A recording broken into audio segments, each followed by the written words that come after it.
What's up, alexy1 playing CoolWizard, which is I think Jakovenko, yeah.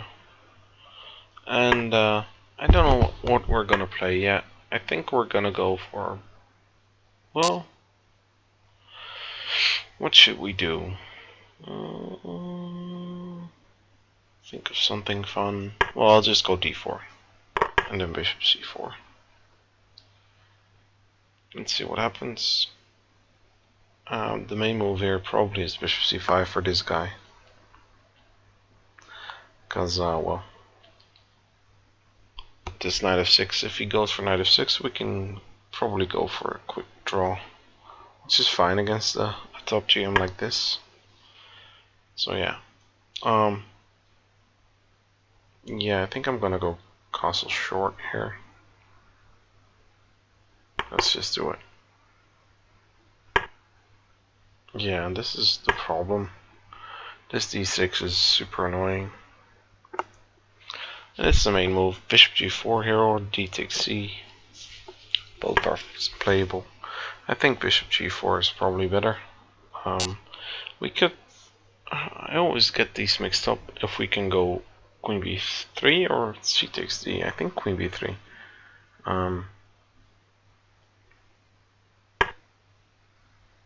Yeah. So if he takes there, we can take here. Then we can take on g8. I thought. And then we can just take back on f3. But I really hate this line. I don't know why I'm playing this. This is just super good for black. He's gonna go queen h4, knight e5, knight takes f3 in the future. And that's super annoying. It really annoys me. So I think I'll just stop this knight e5. Queen h4 is probably still in the air. Yeah. Oh, I really don't like this. I think c4 might be needed to go queen g3.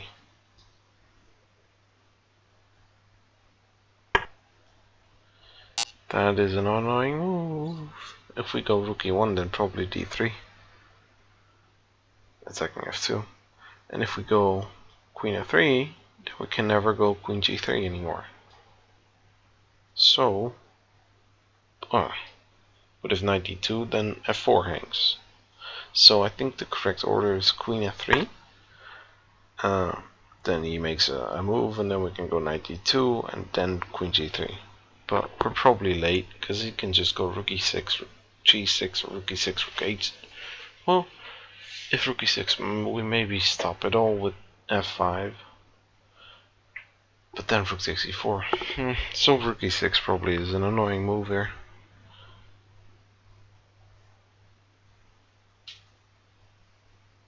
I advise you guys not to play this line.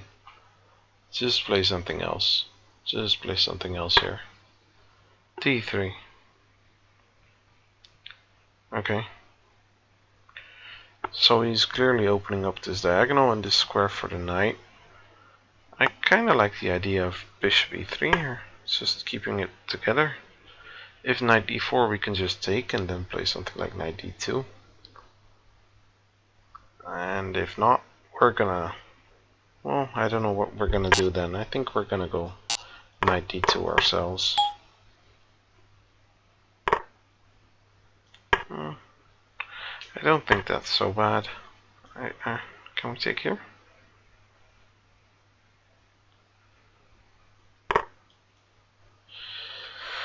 I mean, he can take on d2 and perpetual check us on g4 and f3.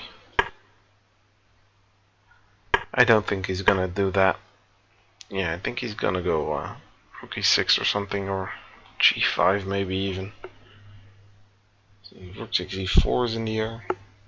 For g5 I really like actually, because if we take, then rook takes e4 and rook g4. And if you play f5, that's the same, and he's threatening to take an f4. I don't even see what we can do then. I don't even see what we can do now. Maybe this. Or, well, if f5, rook takes e4 is still winning. But if rook b5, then h6. might be winning.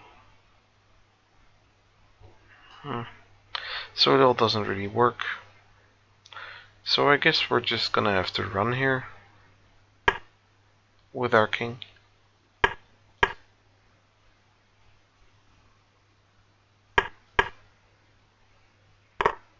Yeah. What am I to do? I guess he'll take on c4. Oh, he didn't. But how are we gonna take? Yeah, I think f takes. Because if rook g2, then king f3, and we can take on b7. But now we're just a pawn down against a very good GM. So that's the problem when I play this line. I just tend to get crushed. And that kind of sucks. We probably need to stop something with rook c5. If the rook were to be on c5, then this c pawn is just such a target. He can still go rook c5 actually, but I'm not sure about that at all. This might be a better move.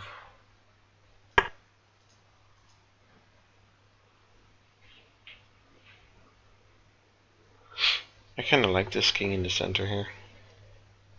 If he takes on b5, we're gonna take back and have an open c-file to play with. Okay, this might be a move here actually. So let's see, if he takes on b5 and then plays rook f7, we can take on g6 and play rook h7 ourselves.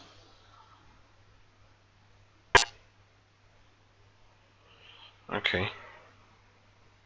Is this a move? Takes. If takes on b5, takes there. Yeah, that's definitely a move.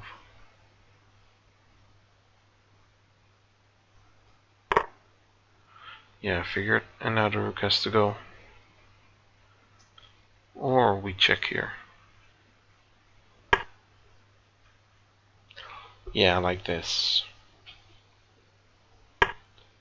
Okay. I said I liked it. Now there's no other point in.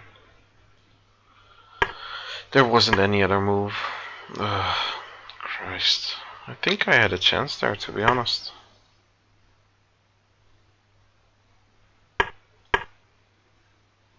I still might have a chance, actually. Although, well, I want to go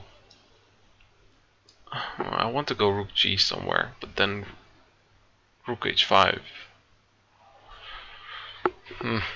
So probably king c6 here, I guess. I don't see what else there is. Yeah, this is somewhat annoying.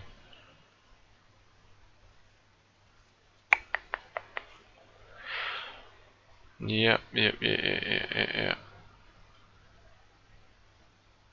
Okay. Well, I think we have to take. I don't yet see what I'm gonna do now.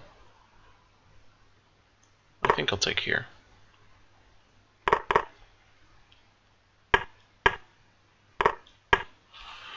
But this ending is probably just doomed. Also done on time. Just gonna check.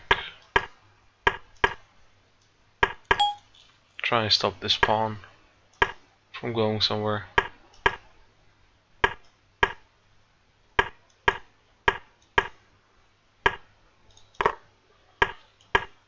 But our king is cut off, and this is just a win, I think.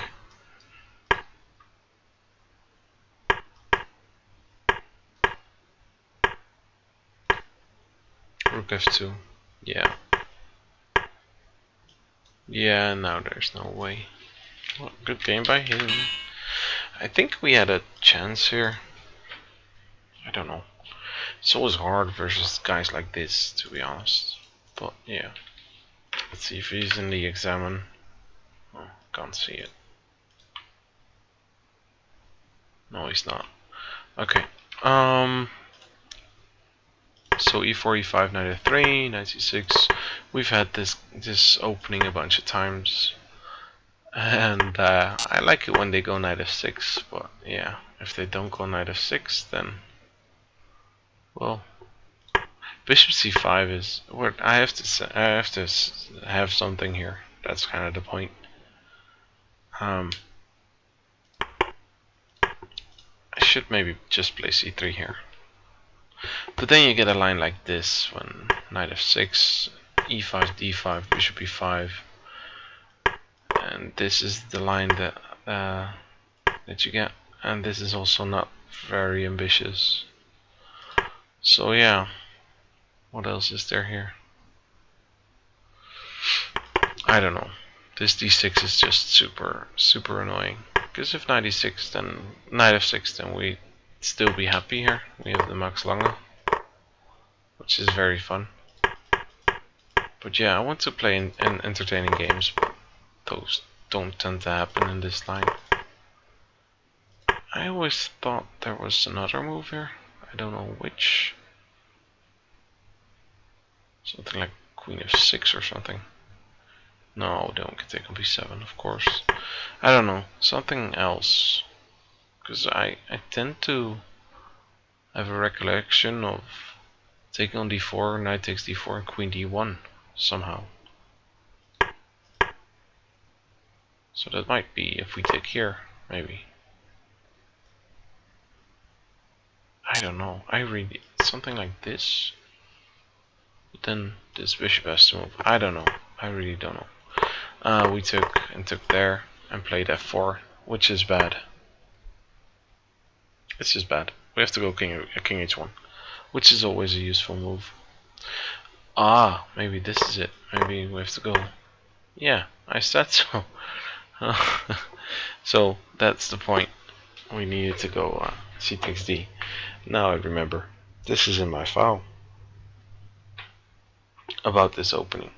And if you look at the evaluation, it's not a very good opening.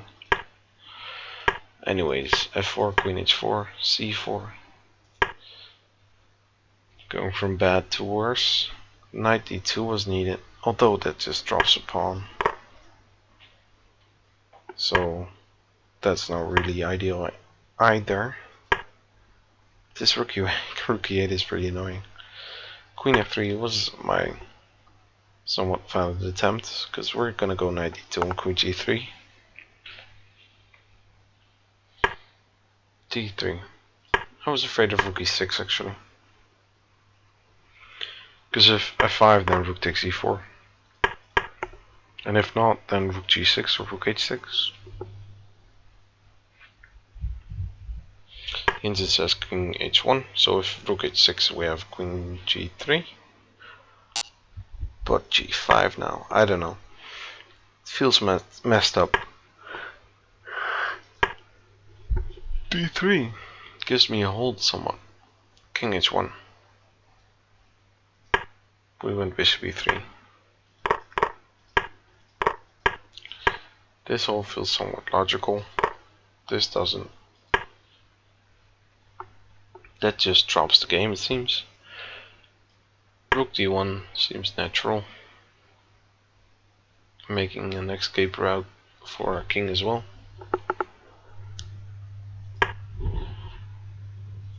Let's see why this is bad. Check, check.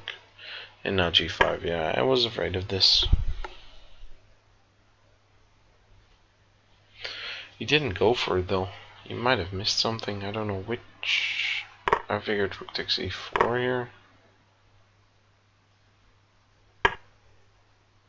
Rook h5, rook e5 is also a very good move, because if h4, then rook takes e4 and just outright winning.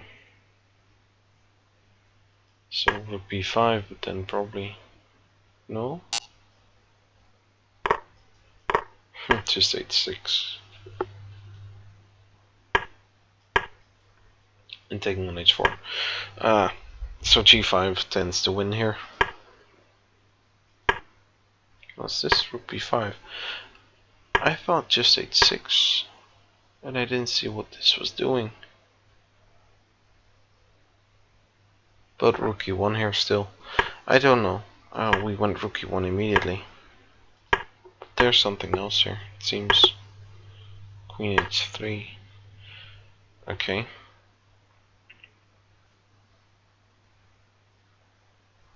So what's the difference then? Because if this interposed, rook e1, check, check. The difference is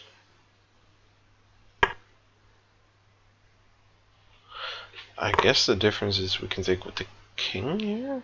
No, I don't. That's not. I don't know. I don't know why these lines are different from each other. How those are different. I thought he'd take on c4 in this exact position, and I was hoping to go to flee somewhere and have some mating threats of my own. Probably we have some.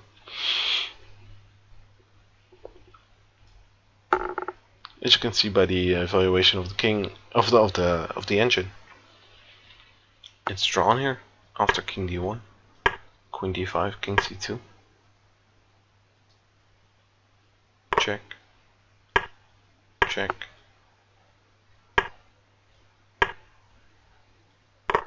And this seems to be a draw.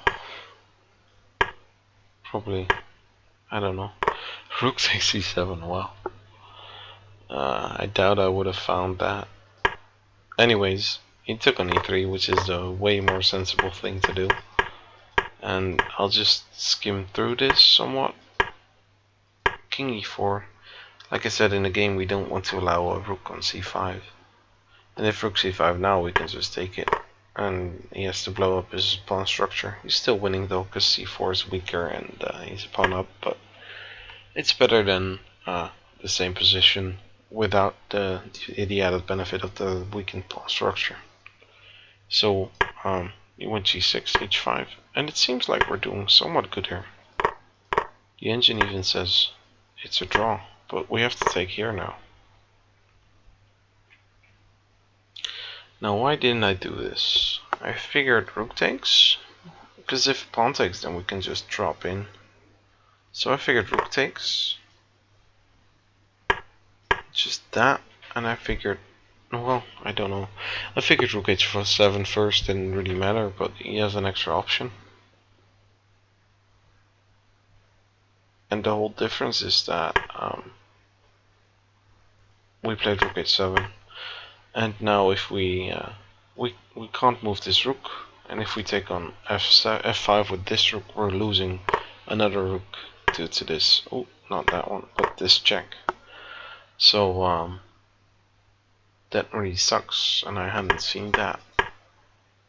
So if we take here first, and if this check comes, we still have an extra rook to work with, and now we just have an active king. So yeah, that's kind of the point, and it's a fair point as well. This was a very good move by him, because there's no real way for me to continue here. I guess rook g4 might be the way, but then rook h5, and we can't go to c6 due to rook c5. Oh, king d7. If takes, then we have e5, yeah? Oh no, we don't. So we have f5 then, because if he takes, we have e5. This is still a very interesting position. The engine says this is a draw, so it must be a draw. Let's see, just quickly glance to what the engine says. Rook e8, king e5, king e7. This is pretty scary. Oh, I misclicked. 1 sec. Where's this? So, king d4, king d6. Yeah, okay, because this pawn ending is winning, so drawing, I mean. Well, this is an obvious draw now. You can just take here and play rook f4 and it's a draw. You can just keep checking. Anyways, We played king c6, but then rook h4, and I didn't see what else there was then. This. Okay, rook d5. Ah, okay, this isn't good, because now we can take on b6. Or e6, and then on b6 and run with our own pawn. So, rook takes, king f5, king takes, rook takes c4, rook d5, king somewhere, rook a5, g5, takes, g4. Now it's a pawn race, king b5, that's a very clever move, and now it's a draw. Because we're just gonna stop the pawn with our rook. Why didn't we go to c1 in the first place? I don't know. And we have an a pawn, and it's just a draw. So yeah, okay, we had a chance here, and we blew it. And it's nice to see how the top GM wins this ending.